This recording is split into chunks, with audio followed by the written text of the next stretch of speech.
For example just imagine பண்ணிக்கோங்க, நீங்கள் ஏதோ ஒரு புதுசாக ஒரு கோலை செட் பண்ணி அதுக்காக ஒர்க் பண்ண போகிறீங்க, இல்லைனா புது ஹேபிட்டை வந்து நான் ட்ரை பண்ண போகிறேன் அப்படிங்கிற மாதிரி ஏதோ ஒரு சிந்தனையில் வந்து இருந்துட்டு இருக்கீங்கன்னா நீங்கள் ஃபஸ்ட்டு எப்படி திங்க் பண்ணுவீங்க? மோஸ்ட் ஆஃப் த பீப்புள் எப்படி திங்க் பண்ணுவாங்க அப்படின்னு பார்த்தீங்கன்னா ஃபார்வர்ட் திங்கிங் அப்படிங்கிற மாதிரி தான் திங்க் பண்ணுவாங்க. ஃபார்வர்ட் திங்கிங்னா என்னன்னா, அதாவது இந்த ஒரு விஷயத்தை அச்சீவ் பண்ணுறதுக்கு நான் என்ன பண்ண போகிறேன், என்ன மாதிரியான வழிமுறைகளை வந்து பின்பற்றினா இந்த கோலை வந்து நான் அடையலாம் அப்படிங்கிற மாதிரி அந்த ஒரு ஃபார்வர்ட் திங்கிங்கில் தான் இருந்துட்டு இருப்பாங்க. பட் இந்த வீடியோ மூலமாக நம்ம என்ன தெரிஞ்சுக்க போகிறோம்னா பேக்வர்ட் திங்கிங் அப்படின்னு சொல்லப்படுற ஒரு வித ரிவர்ஸ் ஆர்டர் திங்கிங், அதாவது பேக்வர்ட் ஆர்டர் திங்கிங் அப்படிங்கிற மாதிரி நாம இந்த வீடியோல தெரிஞ்சுக்க போறோம். சோ வந்து இந்த ஒரு forward thinking and backward thinking அப்படிங்கிறது ரொம்ப ரொம்ப இம்பார்ட்டன்ட். எதுல அப்படின்னு பாத்தீங்கன்னா, நீங்க எந்த ஒரு டெசிஷன்ஸ் எடுக்கிறதா இருந்தாலும் இந்த ரெண்டு திங்கிங்குமே ரொம்ப முக்கியம். சோ அப்படி வரைக்கும் இந்த வீடியோ ஃபுல்லா பாருங்க. வெல்கம் டு திஸ் சேனல் வெறுங்கிரி.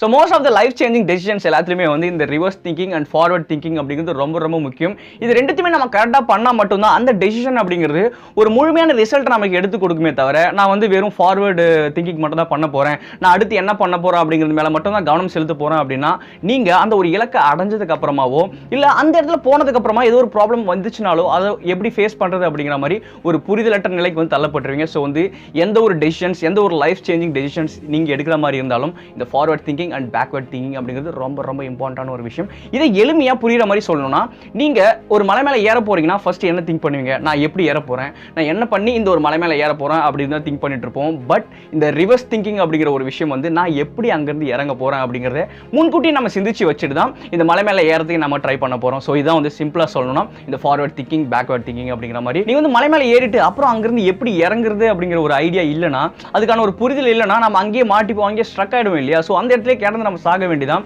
ஸோ வந்து எந்த ஒரு செயல்பாடை செய்யறதா இருந்தாலும் ரெண்டு விதமா யோசிச்சு அந்த ஒரு செயல்பாட்டை நம்ம வந்து செய்யணும் அப்படிங்கிற மாதிரி ஒரு தெளிவை ஏற்படுத்துறது தான் இந்த ஒரு டபுள் கைண்ட் ஆஃப் திங்கிங் அப்படிங்கிற மாதிரி. ஸோ இதை புரிஞ்சுக்கிட்டீங்கன்னா உங்க லைஃப்ல எந்த ஒரு சிச்சுவேஷனாக இருந்தாலும், சக்சஸ்ஃபுல்லான சிச்சுவேஷனாக இருந்தாலும் இல்லை ஃபெயிலியரான சிச்சுவேஷனாக இருந்தாலும், ரெண்டுத்தையுமே ஹேண்டில் பண்ணக்கூடிய ஒரு மனப்பக்குவம் அப்படிங்கிறது ஏற்பட்டுரும்.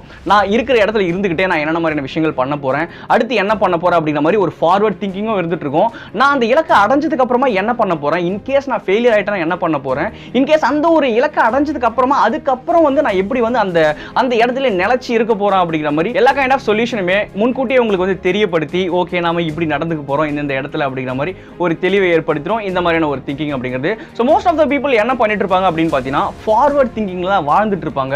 ரிவர்ஸ் திங்கிங் பற்றி யோசிக்கவே மாட்டாங்க. பட் ஃபியூச்சரிஸ்டிக்கான ஒரு திங்கிங் இருக்கும். நம்ம வந்து இந்த ஒரு இலக்கை அடைய போறோம், நான் வந்து அந்த மாதிரி வீடு கட்டணும், இப்படி வாழணும் அப்படிங்கிற மாதிரி ஒரு திங்கிங் மட்டும் இருந்துட்டு இருக்குமே தவிர, அந்த இடத்துல ஒரு ப்ராப்ளம் வந்தா எப்படி ஃபேஸ் பண்ணணும் அப்படிங்கிற மாதிரி பேக்வர்ட் ஆர்டர்ல யாருமே திங்க் பண்ணவே மாட்டாங்க. ஸோ எப்பவுமே அந்த ஒரு டெசிஷன் எடுக்கிறதா இருந்தாலும் இந்த two kind of forward backward அப்படிங்கிற திங்கிங் வந்து உங்களுக்குள்ள ஏற்படுத்திக்கோங்க. அதாவது நான் சந்தோஷமா இருக்கிறதுக்கு என்ன பண்ண போறேன் அப்படின்னு திங்க் பண்றது மட்டும் இல்லாம, நான் வந்து மகிழ்ச்சியா இருக்கிறதுக்கு என்ன விஷயங்களை ஒதுக்கி வைக்க போறேன், ஃபெயிலியர் அடைஞ்சிட்டுனா அது எப்படி நான் ஃபேஸ் பண்ண போறேன் அப்படிங்கிற மாதிரி ஒரு ரிவர்ஸான ஒரு நெகட்டிவ் திங்கிங் அப்படின்னு சொல்ல முடியாது. நம்ம வந்து சேஃப்டி பண்ணிக்கிறதுக்கு அண்ட் அது மட்டும் இல்லாமல் நம்ம பண்ற ஒரு விஷயத்துல இருந்து பெட்டரான ஒரு அவுட்கம் வெளியெடுக்கிறதுக்கு அண்ட் இன்னொரு விஷயம் என்னன்னு பார்த்தீங்கன்னா, நம்மளோட ஃபெயிலியர் ரேட்டை வந்து குறைக்கிறதுக்கு இந்த போத் கைண்ட் ஆஃப் திங்கிங் அப்படிங்கிறது ரொம்ப ரொம்ப இம்பார்ட்டண்டாக கருதப்படுது. ஸோ இதை கொஞ்சம் மனசில் வச்சுக்கிட்டு எப்படி நம்ம எந்த ஒரு செயல்பாடாக இருந்தாலும் கரெக்டாக செய்யலாம் அப்படிங்கிற மாதிரி முன்கூட்டியே ஒரு பேக்வர்டு திங்கிங் ஃபார்வர்ட் திங்கிங் எல்லாத்தையுமே ஏற்படுத்திக்கோங்க. ஸோ இந்த ஒரு விஷயத்தை வந்து நீங்கள் எல்லாத்துலேயுமே நீங்கள் வந்து இன்க்ளூட் பண்ணி பார்க்கலாம். உங்கள் ரிலேஷன்ஷிப்பாக இருந்தாலும் சரி, இல்லை ஏதோ ஒரு விஷயத்தில் இன்வெஸ்ட் பண்ண போகிறீங்க அப்படின்னாலும் சரி, உங்களோட கெரியர்லையும் சரி,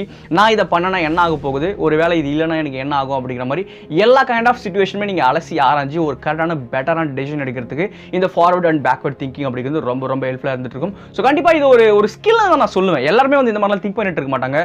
எல்லா மக்களுமே வந்து ஒரு ஃபார்வர்ட் திங்கிங், நான் ஸ்டார்டிங்கில் சொன்ன மாதிரி ஃபார்வர்ட் திங்கிங்ல தான் வந்து பண்ணிட்டு இருப்பாங்க தவிர, எனக்கு இப்படி ஆயிடுச்சுன்னா என்ன பண்றது, நான் வந்து சக்சஸ் அடைஞ்சதுக்கு அப்புறமா வந்து அந்த ஒரு இடத்தை எப்படி தக்க வச்சுக்க போறேன் அப்படிங்கிற மாதிரிலாம் யாருமே திங்க் பண்ணவே மாட்டாங்க. ஸோ உங்களோட லைஃப்ல எதுவாக இருந்தாலும் மறுபடியும் சொல்றேன், நான் எதுவாக இருந்தாலும் எல்லா கைண்ட் ஆஃப் சிச்சுவேஷனுமே அலசி ஆராய்ஞ்சு நான் எப்படி ஒரு சூட்டபிளான பர்சனாக இருக்க போகிறேன், ஒரு பர்ஃபெக்டாக ஒரு விஷயத்தை செய்ய போகிறேன், நான் செய்கிற செயல்பாடுகள்லேருந்து ஒரு பெட்டரான ஒரு அவுட்புட்டை நான் எப்படி எடுக்க போகிறேன் அப்படிங்கிற மாதிரி கரெக்டாக திங்க் பண்ணி வச்சுக்கோங்க. ஸோ கண்டிப்பாக இந்த வீடியோ வந்து உங்களுக்கு ஹெல்ப்ஃபுல்லாக இருந்திருக்கும் நம்புறேன். ஹெல்ப்ஃபுல்லாக இருக்கிற மாதிரி ஃபீல் பண்ணிங்கன்னா உங்களோட ஃப்ரெண்ட்ஸுக்கு மறக்காம ஷேர் பண்ணிக்கோங்க. அண்ட் அதுக்கு மட்டும் நம்ம சேனல் சப்ஸ்கிரைப் பண்ணிக்கோங்க. பக்கத்தில் இருக்க பெல் ஐகான் கிளிக் பண்ணிங்கன்னா நான் போகிற ஒவ்வொரு வீடியோக்கும் உங்களுக்கு நோட்டிஃபிகேஷன் வந்துட்டே இருக்கும். ஸோ தேங்க்ஸ் ஃபார் வாட்சிங் this video. Be happy, be optimistic.